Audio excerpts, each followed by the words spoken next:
Om Shanti. Good morning. आज हम सुनते हैं 1/1/22 के अनमोल मधुरमा वाक्य। नया वर्ष का, नए मास का पहला दिन, इसकी आपको बहुत बहुत मुबारक हो, मुबारक हो, मुबारक हो। आज शनिवार प्यारे बाबा से साजन का मिलन मनाएंगे। ये नया साल आप सबके लिए खुशियों से भरपूर रहे और हर एक ये दृढ़ संकल्प करे कि हमने योग तपस्या कर अपना भाग्य बनाना है। बाबा कहते बच्चे, तुम्हें सदा सर्विस के ख्यालातों में रहना है। ज्ञानी तो आत्मा बनना, व्यर्थ संकल्प नहीं करने, समय नहीं गंवाना। फिर बाबा ने कहा कि इस समय तुम बच्चे जानते हो कि बाबा कितना रहम दिल है, परम धाम से आकर हमारे पर कितना रहम करते हैं, जो हम आत्माओं को ज्ञान देकर, राजों की शिक्षा देकर स्वर्ग का मालिक बनाते हैं। वह भी 21 जन्म के लिए सब पर रहम करते हैं। साधु संत महात्माओं का भी कल्याण करने बाबा कहते मुझे आना पड़ता है। हर आत्मा का कल्याण करने के लिए धरा पर आए हैं, क्योंकि यही भारत जो हीरे जैसा था, 84 जन्म लेते लेते कौड़ी जैसा बना, फिर आकर हीरे जैसा बनना है। तो इसके लिए बाबा हमें पुरुषार्थ करने की युक्तियाँ बताते हैं। सेवा भी करनी है। जो सुनते हैं बाबा से वह दूसरों को सुनाना है। राम अर्थात शिव बाबा में सुख देते हैं, रावण हमें दुख देता है। जो दुख देता है उसकी अवजी बनाकर जलाते हैं, पर जानते नहीं कि रावण का राज्य कब से शुरू हुआ। रावण का राज्य द्वापर से शुरू हुआ और शिव बाबा का स्थापन के राज्य सतयुग से शुरू होता है। पर इस संगम समय पर बाप आकर हमें ऐसी ऊंची शिक्षा देते जो हम सतयुग के अधिकारी बनते हैं। फिर बाबा ने कहा, सतयुग त्रेता में एक धर्म, एक राज्य, एक भाषा थी। द्वापर से फिर दूसरे धर्म आए। इब्राहिम आया, इस्लाम धर्म की स्थापना की। बुद्ध आया, बौद्ध धर्म की स्थापना की। क्राइस्ट आया, क्रिश्चियन धर्म की स्थापना की। आज अनेक धर्म हैं। अब इन सब धर्म का विनाश कर फिर से वही सत्य धर्म की स्थापना हो रही है, जहाँ पर सुख, शांति, खुशहाली होगी। फिर बाबा ने कहा कि जो जिस प्रकार की सेवा करते हैं उसको उसका फल अवश्य मिलता है। लौकिकता में भी बच्चे, माँ बाप यही चाहते हैं कि बच्चे पढ़ लिख कर सुखी हो जाएं, तो परलौकिक पिता भी यही चाहते हैं कि बच्चे अच्छी तरह ज्ञान और राजयोग सीख कर, सेवा कर अपना भाग्य ऊंचा बनाएं, सुखी हो जाएं। फिर बाबा ने कहा कि बाबा को बच्चों से बहुत प्यार है। प्यार होने के कारण रहम करते हैं और परम धाम से स्वयं आकर बच्चों को पढ़ाते हैं। बाबा को तो सारा दिन बच्चों की सेवा का ध्यान रहता है, कैसे कैसे जाकर बच्चों को मैं समझाऊं, पढ़ाऊं, लिखाऊं, सुखी बनाऊं। ऐसे हमें भी बाप की श्रीमत पर चलकर अपना जीवन सुखी बनाना है। अब हम सुनते हैं आज के मधुरमा वाक्य। बाबा कहते, मीठे बच्चे, तुम्हें सदा सर्विस के ख्यालातों में रहना है। ज्ञानी तो आत्मा बनना है, समय व्यर्थ नहीं गंवाना। प्रश्न है, जो ज्ञानवान बच्चे उनकी निशानी क्या होगी? वह सदा सर्विस पर जुटे रहेंगे। अविनाशी ज्ञान रत्नों का दान करने में उन्हें खुशी होगी। बाप भी जानते हैं कि बच्चे जितनी सेवा करते हैं उनके विचार ऊंचे होते हैं। वह कव्यायात, खान पान आदि के ख्यालातों में समय नहीं गंवाते। उनको कभी रोना नहीं आएगा, उन्हें कभी ये अहंकार नहीं आएगा कि फलाने को हमने ज्ञान दिया। हमेशा समझेंगे बाबा ने दिया। करण करावन हर बाबा, हम तो निमित्तवान सेवा करते हैं। गीत है, दुखियों पर रहम करो प्रभु। ओम शांति। ये तो बच्चे अभी जानते हैं कि बाबा ने हमारे पर रहम किया था, अब फिर कर रहे हैं। रहम करने वाला शिव बाबा, फिर बेरामी कौन, ये बराबर अभी तुम बच्चे ही जानते हो। बाप ने रहम किया भारत पर, अर्थात भारत को हीरे जैसा बनाया, श्रेष्ठाचारी दैवी स्वराज्य दिया। अब तुम समझ रहे हो लक्ष्मी नारायण को भी इतना ऊंचा राज्य किसने दिया। ज़रूर शिव बाबा ने ऐसी रचना रची है। देवताओं ने परमपिता परमात्मा से इस समय वर्षा लिया। ये दुनिया नहीं जानती कि भारतवासियों को ही स्वराज्य था। बाप ने रहम किया, वह फिर रहम मांगते हैं। अब बेरहमी कौन मिला जिससे दुखी हुए, भ्रष्टाचारी बने। उनके अवजी वर्ष जलाते हैं, पर रावण ने दुख दिया ये कोई जानते नहीं। बाप कहते ये सब पतित है, खुद को मानते भी हम पतित हैं, फिर ईश्वर की भी मानते हैं। अखबार में भी डालते हैं कि क्राइस्ट से 3000 वर्ष पहले यही भारत पैराडाइज था। सबसे पहले देवी देवताएं थे, फिर इस्लामी, बौद्धिक, क्रिश्चियन आदि आए। बीच में और धर्म आते गए। अब भारतवासी चित्रों को भी मानते हैं, इसलिए ये प्रश्नावली भी बनाई। इसलिए ये प्रश्नावली भी बनाई है। इस पर समझाना बहुत सहज है। ज्ञान सुनकर फिर औरों को भी सुनाना है। बस सर्विस तो और भी बहुत है, परंतु वो ही स्थूल सर्विस। कोई कमांडर, कोई जनरल, कोई प्यादे भी होते हैं। खान पान आदि बनाना ये भी सेवा है, इसका भी फल अवश्य मिलता है। समझते हैं ज्ञानी तो आत्माओं को सर्विस करते रहना है। सेवा करने वाले ही बाप दादा के दिल पर चढ़ते हैं, समयमा करते हैं। बाकी ये ज़रूर है कि ज्ञानी तो आत्मा बाप को अति प्रिय है। इसका मतलब ये नहीं कि दूसरे प्रिय नहीं है, सबकी सर्विस दिखाई पड़ती है। बाबा से को पूछे मैं दिल पर चढ़ा हुआ हूँ, तो बाबा बता सकते हैं। बाकी जो सिर्फ सर्विस लेते रहते हैं, नवाबी चलाते हैं, उनको क्या मिलेगा। ये तो राजधानी में आएंगे, परंतु पद इतना ऊंच नहीं पाएंगे। तो मित्र संबंधियों की भी सेवा बहुत कर सकते हो, मतलब सर्विस का ख्याल रखना चाहिए। फालतू बातों में समय नहीं गंवाना चाहिए। जो बाप कितनी अच्छी पॉइंट समझाते हैं। जगदम्बा है इस समय ज्ञान ज्ञानेश्वरी, भविष्य बनेगी राज राजेश्वरी। वह है लक्ष्मी सज्जू की। ये महिमा जगदम्बा की इस समय की है। बच्चों में भी धारना चाहिए, परिपक्व अवस्था चाहिए, तब बाप के दिल पर चढ़ सके। स्कूल में भी स्टूडेंट नंबरवार दिल पर चढ़ते हैं। ये पॉइंट समझाने की बहुत अच्छी है। जगदम्बा को धन लक्ष्मी नहीं कहेंगे, वह तो जगत अर्थात गॉड ने नॉलेज दी है। जगदम्बा को इस समय ज्ञान ज्ञानेश्वरी अर्थात बाप ने नॉलेज दी है, इसलिए सरस्वती गॉडेज ऑफ नॉलेज गाई गई, ज्ञान की देवी कहा गया। इस समय ये नाम रूप में गॉडेज ऑफ नॉलेज है। फिर जिस नॉलेज से फिर पद पाया, पास्ट जन्म में नॉलेज पाई, ये लक्ष्मी बनी। मनस संगम पर ये नॉलेज पाई, फिर लक्ष्मी बनी। लक्ष्मी पास्ट जन्म में जगदम्बा थी, ये बिल्कुल क्लियर बात है। पास्ट प्रेजेंट फ्यूचर क्या बनेंगे, एक एक बात बड़ी अच्छी समझने की है। लक्ष्मी कैसे 84 जन्म लेती, कहाँ लेती, ये समझने की बातें हैं। जितना हम दूसरों की सेवा करते हैं हमें खुशी होती, दान देने से खुशी होती है ना। तो बाप अविनाशी ज्ञान रत्नों का दान देते हैं, फिर औरों को दान देने की सर्विस करनी है। सिर्फ मम्मा बाबा के पिछाड़ी नहीं रहना चाहिए, सर्विस पर लगना है, तब बाबा राजी होंगे ना। ज्ञानवान सर्विस में जुटा रहेगा। सर्विस ही नहीं सुनते तो उसे क्या कहा जाएगा। जो सर्विस नहीं करते समझ कर उन्हें क्या कहा जाएगा, बुद्धू कहेंगे। वह समझते हैं बाबा की दिल पर नहीं है, बहुत फालतू खान पान के ख्यालात चलते हैं। एम ऑब्जेक्ट बार में तो बहुत अच्छी लिखी हुई है, नाम लिखा हुआ है, ये पतित पावन गॉड फादरली यूनिवर्सिटी।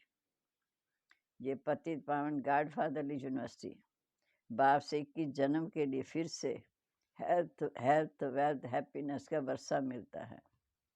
बोर्ड पर लिख देना चाहिए। शिव बाबा का भी चित्र हो, लक्ष्मी नारायण का भी चित्र हो, एम ऑब्जेक्ट लिखा हुआ, परंतु समझते कुछ नहीं, फिर पूछते भी नहीं। दुकान होती है, उस पर बोर्ड लगा होता है ना, ये है मिल्क की दुकान, ये फलाने की है। सत्संग पर कभी बोर्ड नहीं लगता, वह तो नामी ग्रामी हो जाते। यहाँ तो बोर्ड लगा हुआ है बाहर, 21 जन्म के लिए दैवी पद प्राप्त करने की यहाँ पर शिक्षा मिलती है। 21 जन्म दैवी पद प्राप्त करने की जहाँ शिक्षा मिलती है, फिर भी वृद्धि नहीं, फिर भी बुद्धि में नहीं बैठता। फिर अंदर आकर पूछते हैं कि यहाँ का उद्देश्य क्या है, एम ऑब्जेक्ट समझ सके। देखना चाहिए ना किसका दुकान है। आदि देव नाम भी महावीर हनुमान रख दिया, परंतु ये कौन है, कब होकर गए, कुछ नहीं जानते। तुम बच्चों में समझाने की हिम्मत चाहिए।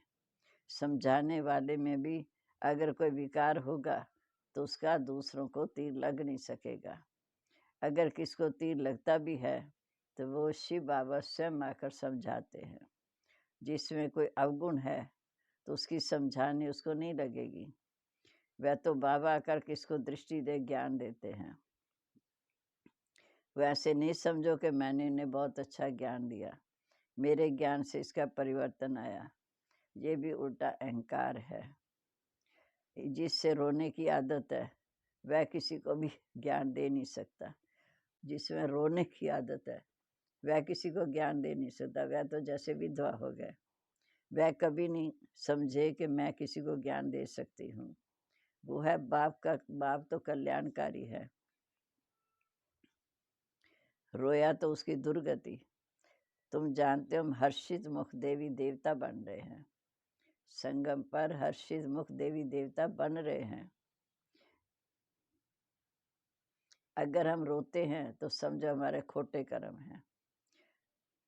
अच्छे अच्छे भी हैं जो बाबा को अच्छे हैं, फिर बाबा को किसको उठाना है तो खुद आकर दृष्टि देकर उठा लेते हैं। जहाँ कहते हैं हम राम के बने फिर रोते हैं तो इसका मतलब कि राम मर गया क्या? इसका मतलब राम से बेमुख है। अवस्था बड़ी अच्छी चाहिए। बल कोई प्रभावित होते हैं परंतु बाबा की ताकत से प्रभावित होते हैं। बाबा जो बोलेगा उसको कोई गलती नहीं होगी, क्योंकि सत्य बाप है, सत्य बातें करेंगे। अगर कोई अक्षर निकल भी गया तो बिगड़ी को बनाने वाला भी स्वयं बाप है। इसमें समझने की बड़ी अच्छी बुद्धि चाहिए। बाप तो सर्विस पर उपस्थित है, उनको बच्चों की भी रखनी है। बीके कहलाते हैं तो मदद भी करते हैं। तुम बच्चों को तो दधीची ऋषि मिसल हड्डियाँ देनी है। कोई कोई तो नवाब होकर चलते। बाप समझाते इस कमाई में भी ग्रहचारी बैठती है, दशाएं बदलती हैं, कभी बृहस्पति की दशा, कभी शुक्र की, कभी मंगल की, कभी राहु की, फिर एकदम चकनाचूर हो जाते हैं। बाबा बहुत अच्छी अच्छी पॉइंट समझाते हैं। बोलो आप तो बड़े अच्छे बुद्धिमान पढ़े लिखे हो, बोर्ड पर पूरी एम ऑब्जेक्ट लिखी हुई है। एम ऑब्जेक्ट को जब समझें तब उस रुहाब से अंदर आए। लिखा हुआ है गॉड फादर से वर्षा मिलता है 21 जन्म का और 2500 वर्ष के लिए। बाप से वर्षा मिलता है 21 जन्मों का 2500 वर्ष के लिए। सूर्यवंशी चंद्रवंशी राजधानी स्थापन हो रही है। कोई तो अच्छी रीति समझेंगे क्योंकि नंबरवार ग्राहक है ना। ये सब शिव बाबा की दुकान है। सेठ एक शिव बाबा है। ये दुकान तो हजारों लाखों के अंदाज में निकलेंगे। सन्यासियों के कितने दुकान हैं। विदेश में भी समझते हैं कि भारत का प्राचीन योग ज्ञान सन्यासी देते हैं, परंतु नहीं, ये तो बाप स्वयं आकर देते हैं। मनुष्य को ये ज्ञान दे न सके, परंतु सिर्फ देने वाले बाप के बदले कृष्ण का नाम डाल दिया। तुम सिद्ध कर बताएंगे कि स्वर्ग की स्थापना करने वाला गॉड फादर है। वो यह बैठ समझाते हैं। पोप को भी लिखते हैं भारत की यात्रा पर आए, परंतु इस यात्रा को पूरा समझा नहीं। उनका पोजीशन बहुत अच्छा रहता है। जहाँ तो गरीब आएंगे कहते हैं क्राइस्ट भी बेगर है, इस समय हम भी बेगर हैं, अब हम बेगर से प्रिंस बन रहे हैं। इस समय भल किसके पास कितना धन है परंतु बेगर है। कहते हैं क्राइस्ट गरीब है, ज़रूर गरीबी में ही आएंगे ज्ञान लेने के लिए। अमीर तो ले नहीं सकते, गरीब ही आएंगे ज्ञान लेने। सलाम तो भरना है हर एक को, क्योंकि क़यामत का समय है। हिसाब किताब चुकतू होने वाला है।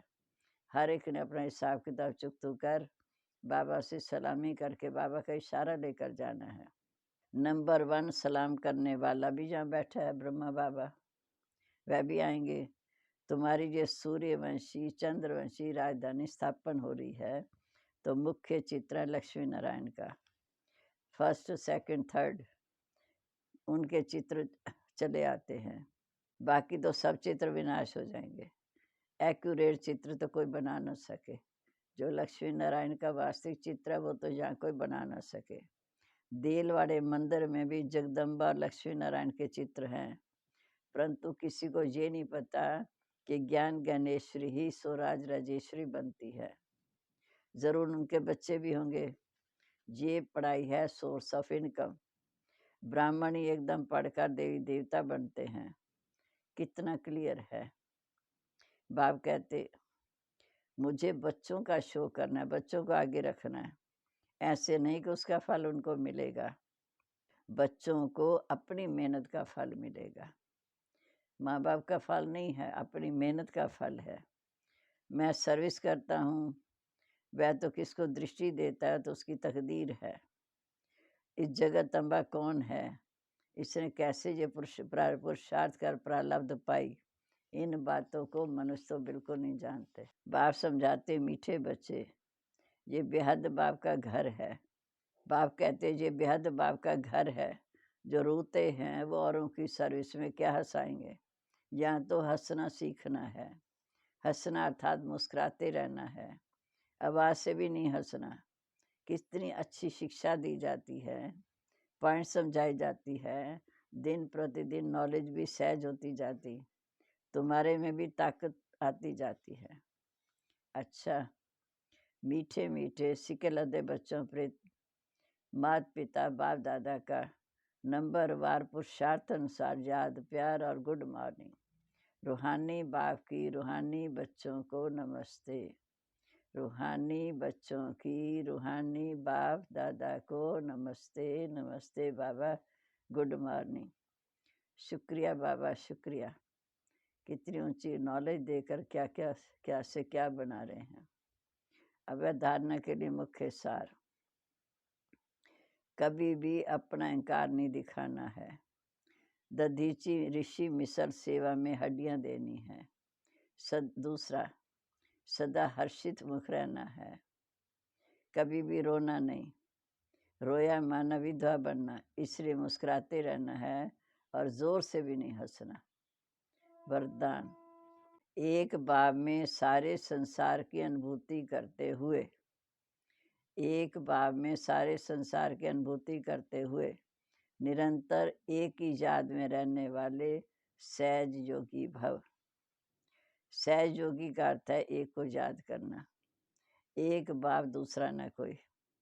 तन मन धन सब तेरा मेरा नहीं, ऐसे ट्रस्टी बन डबल लाइट रहने वाले ही सहज योगी हैं। सहज योगी बनने की सहज विधि है एक को याद करना, एक में सब कुछ अनुभव करना। बाप ही संसार है तो याद सहज हो गई। आधा कलम मेहनत की, अब आप मेहनत से छुड़ाते हैं।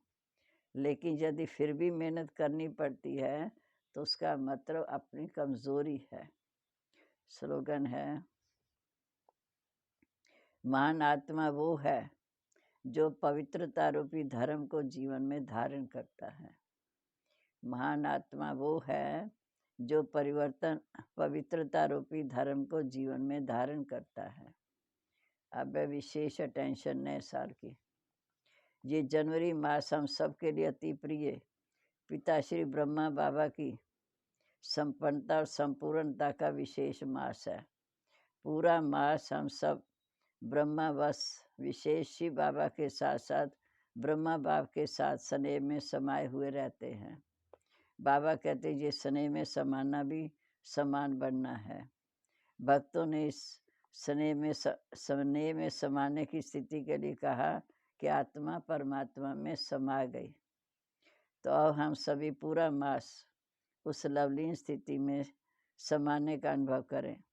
इसी लक्ष्य से रोज की मुरली के नीचे लव में लीन होने की विशेष पॉइंट लिख रहे हैं।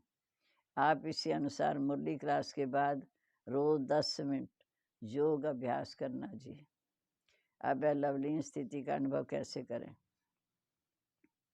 प्यार के सागर बाप के साथ मिलन मनाते प्यार से बाबा कहो, प्यार से बाबा कहो और उसी प्यार में समा जाओ, लगन में मगन हो जाओ। ये लवलीन स्थिति और सब बातों को सहज समाप्त कर देगी। जितना बाबा के प्यार में खोएंगे तो बाकी सब बातें स्वतः समाप्त हो जाएंगी। ओम शांति। अब हमने जनवरी मास पूरा अटेंशन देना तपस्या पर, बाबा के प्यार में खोए रहना। जैसे बच्चा अपने माँ बाप की गोद में खेलता है, ऐसे बाबा के प्यार में मगन हो जाना है। अब हम प्यारे बाबा को याद करेंगे, लवलीन स्थिति का अनुभव करेंगे।